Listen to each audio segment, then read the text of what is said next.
મહીસાગરમાં એક જ વરસાદમાં ભ્રષ્ટાચારની પોલ ખુલી। લુણાવાડાના અરીઠા ગામ પાસેથી પસાર થતી કડાણા ડાબા કાંઠા કેનાલમાં પડ્યા ગાબડા। અરીઠાથી આંકલાવ પસાર થતી 3 કિલોમીટર સુધી કેનાલમાં ઠેર ઠેર તળિયા ઉપર આવ્યા। 2 થી 3 મહિના અગાઉ જ આ કેનાલમાં રિપેરિંગની કામગીરી કરવામાં આવી હતી। રિપેરિંગની કામગીરી દરમિયાન કોન્ટ્રાક્ટરને ખેડૂતો દ્વારા સારી કામગીરી કરવા રજૂઆત પણ કરી હતી। એક જ વરસાદમાં કેનાલમાં ઠેર ઠેર ગાબડા પડ્યા છે।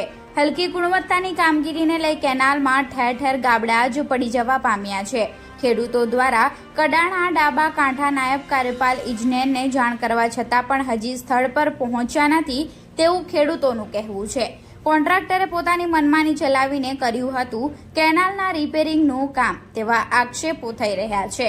ખેડૂતો દ્વારા કોન્ટ્રાક્ટરને સારી કામગીરી કરવાનું કહેતા કોન્ટ્રાક્ટર દ્વારા કહેવામાં આવ્યું કે કામગીરી આ જ પ્રકારે થશે।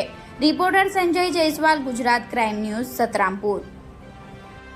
કડાણાની ડાબા કાંઠા નહેર ઓકલવા થઈ અરીઠા થઈ અને મોતીગુડા સુધી જાય છે। તેમાં 2 મહિના પહેલાં રિનોવેશનનું કામકાજ કરવામાં આવ્યું છે।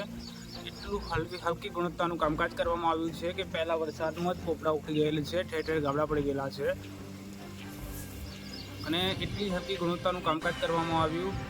કોન્ટ્રાક્ટર સ્થળ પર કહેવા છતાં પણ કોન્ટ્રાક્ટરે એવું કહે છે કે આવું જ કામ થશે અને ઉપરથી ટકાવારી અમારે આપવી પડે, ઉપર તો જ અમારે બિલ પાસ થતા હોય છે। અને હવે તો કેનાલે પાણી પણ નથી આવતું અને ખેડૂતોને મરવાનો વારો આવ્યો છે। એવું શું નામ છે તમારું? મારું નામ વણકર નિલેશ છે।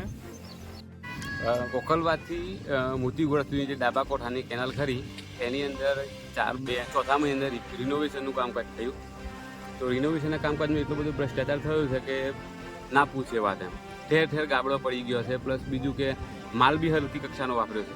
રૂલ્સ પ્રમાણે માલ વાપર્યો નથી। અમે રજૂઆત કરીએ કોન્ટ્રાક્ટરના માણસો દ્વારા, કોન્ટ્રાક્ટરના માણસોને, તો એ લોકો કહે અમારે તો રૂલ્સ પ્રમાણે આવું જ કામ થશે અને અમારે ઉપર બી જવાબ દેવો પડે એમ અધિકારીઓને।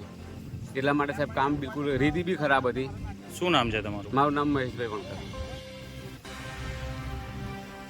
ઓકલવાથી કેનાલ જાય છે અરીઠા, અરીઠાથી ડાયરેક્ટ જાય છે મોતીગુડા, ચાવડિયા, અને આ માણસો ધંધા ના દોર્યું એવાથી આવું થયું હે। ગાબડો 20-25 ઠેકાણે પડી ગયો છે।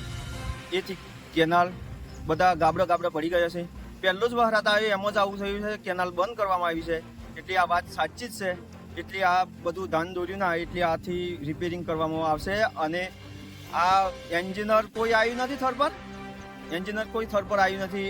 આ કોન્ટ્રાક્ટરને કીધું પણ એને હોન દોર્યું નહીં અને રેતીવાળી માટીવાળી લાવ્યા રેતી એમાંથી જ આવે છે।